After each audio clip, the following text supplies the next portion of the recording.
Hi guys, welcome to my second vlog.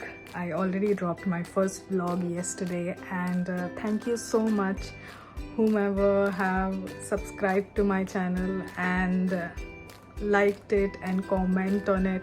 Thank you so much for your contribution. It's very much needed. Thank you so much.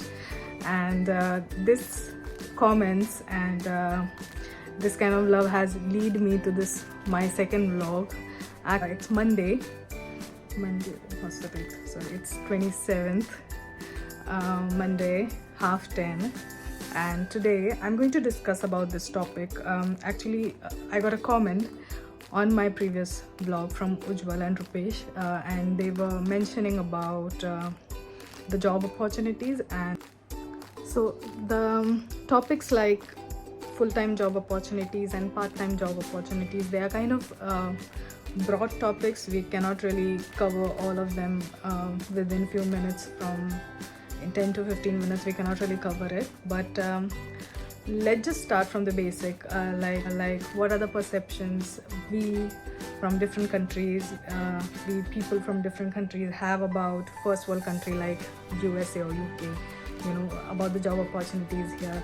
So let's just discuss about that, and then we would gradually escalate into deeper topics like full-time job opportunities, about the opportunities and what should be your approach. So I don't want people to get bored. There is no fixed formula. There is no fixed thing, like a fixed method which you can apply to be successful in this country. There is nothing like that. So you have to understand that. I will contribute as much as I can, and I would also personally would like to help all of you guys. You can get in touch with me on my Instagram handle. I'll be tagging my Instagram handle down there. Yeah, without further delay, let's just start discussing. And you must have already seen what is the topic we are going to talk about in my clickbait, so you have already seen it. So let's just start.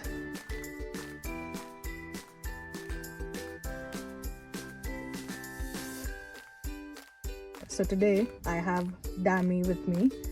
He's from Nigeria, and I wanted him to be here so that he can share his part of experiences as well, and I can share my part of experiences. Okay.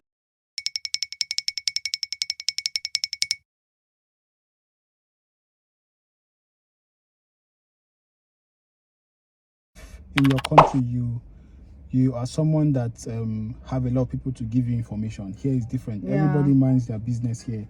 Everybody is busy here. Everyone is busy thinking of how they can make enough money to pay their rent and to do a lot of things. So it's just like people different. give you surface information, but then it's a big decision that has to be planned, because trust me, no one knows what they are coming to meet here. There are many opportunities, but if you don't plan that beginning stage of coming here, it's always very difficult. But it's difficult because people don't plan it. They just assume, okay, the United Kingdom is better than my country, so there's no way probably I'll get stranded. Or people even say, at least from those that are here, you hear people saying they came here and they got a job. But when they say they got a job, nobody tells their family back home, I work in the warehouse, or I do care job, or I do security job. You make it sound like you are okay, and at least you can pay your rent, you can. But those kind of jobs are, those kind of jobs are not looked down. No, yeah, they are not looked down. It might be looked down in our countries. It's looked down in our. It's not appreciated in our country because they don't pay. There's no value. Much. Yes, there's no value placed on those jobs. And hardworking. Let me use that word. And you come to the UK. Trust me, you don't even need a professional job to make as much money as you want to make. Because everybody tag professional job as, yes, you earn a lot of money, but at the end of the day, the more money you make in the UK, the more tax you pay. So for instance, if you come to the UK and get a professional job and you earn £60,000 every year, the government takes, let's say, £15,000 out of it. So it feels like you are working for the government. But if because at the end of the day, you are now earning, they bring you down to someone that is working in a warehouse or that is doing 2-3 jobs. You and that person, there's no difference anymore. That's what the UK does. It makes everybody almost the same. So someone earning 60k, someone earning 40k, someone earning 20k. At the end of the day, you guys and almost the same amount of money. It doesn't change anything. So, but it's. But then there are always exceptions. Like you said about the jobs, there are few people who actually get a job here, like a sponsored job from their countries. So what do you have to say about that? So that's why I said it's more or less like me giving an advice, because right now, if I had known, I wouldn't come here as a student. Yeah.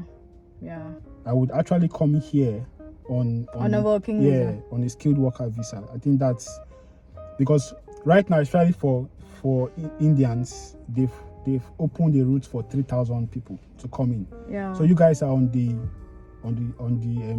favorable side. So trust me. We will actually talk about that as well in our next videos. It's easier to come here as a skilled worker, because when you come here, you don't have to go through the stress of having to be reduced to 20 hours. Student visa is much more easier. It's way I think easier. that's why people go for it, that they try getting into a school. But then again, doing masters and the studies here is not that easy. It's completely different than our countries. What do you have to say about that? It's the master's aspect is also a different aspect, because I think one of the major factors is that you have to, your mind is not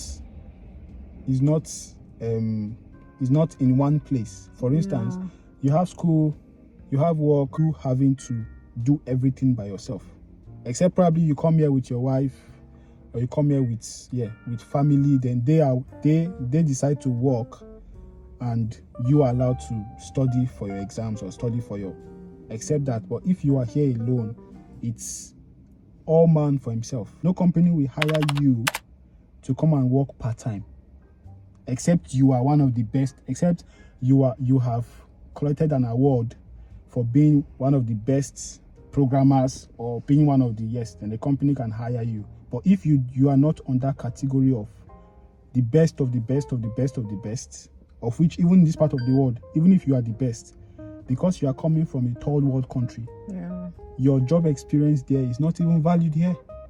Nobody wants to know, okay, you were a manager in India, you were a director in India. Nobody cares here. When you come here, you are close to a nobody. So you have to start afresh.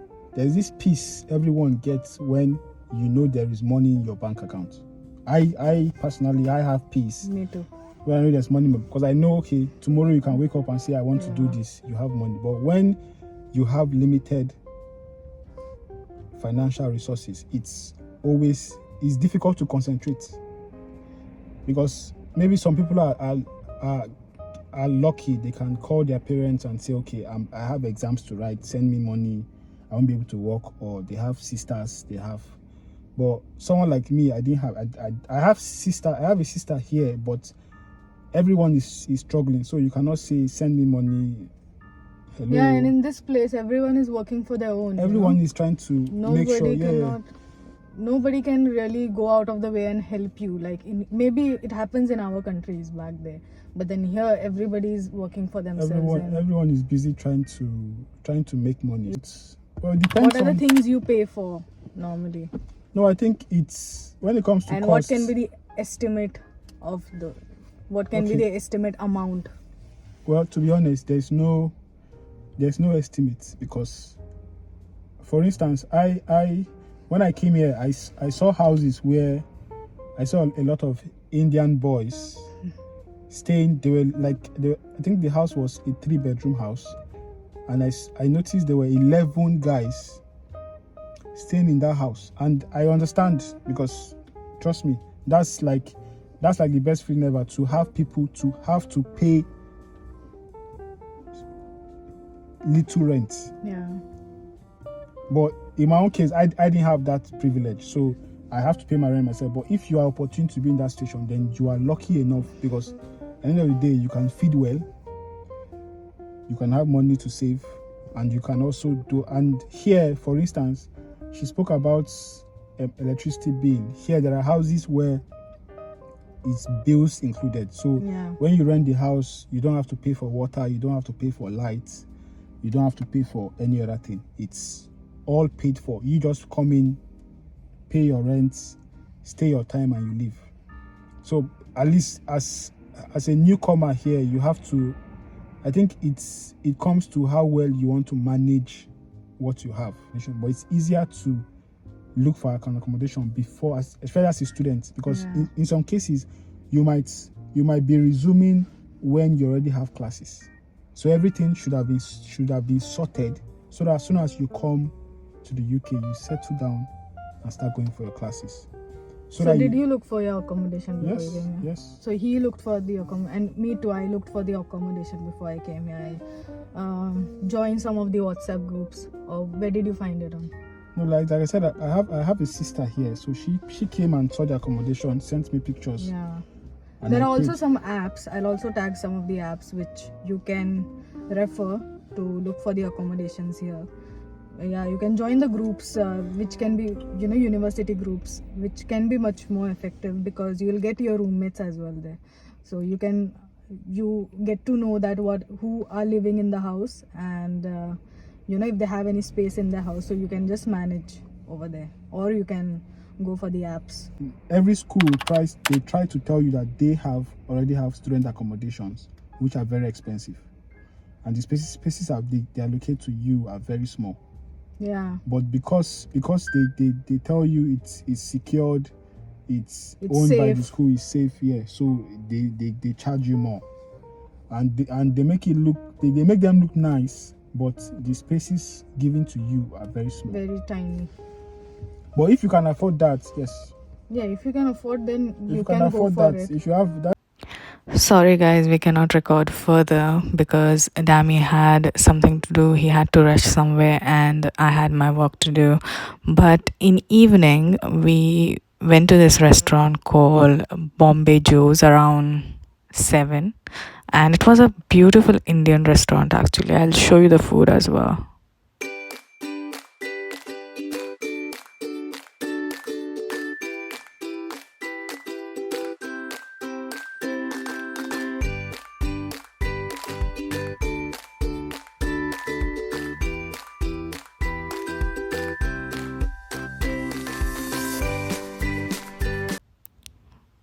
The food looks tempting, right? But just an honest opinion, guys, the food looks very tempting and colorful, and you think there must be lots of spices in it, but there is no spice. The food is very bland. So try Indian cuisine here at your own risk. I've been to many Indian restaurants and the food was not Indian. It might be British Indian, but not really Indian. But these people were very nice, and most of them are very nice. They offer us food, and these people did as well, and we got to taste it. We both did not have much time, so we had to cut it short. But I am definitely going to come with another vlog, so please watch out for that. Stay tuned for my next vlog. It's gonna come super soon. Okay guys, please don't forget to like, share, subscribe to my channel, and give lots of love guys. Bye.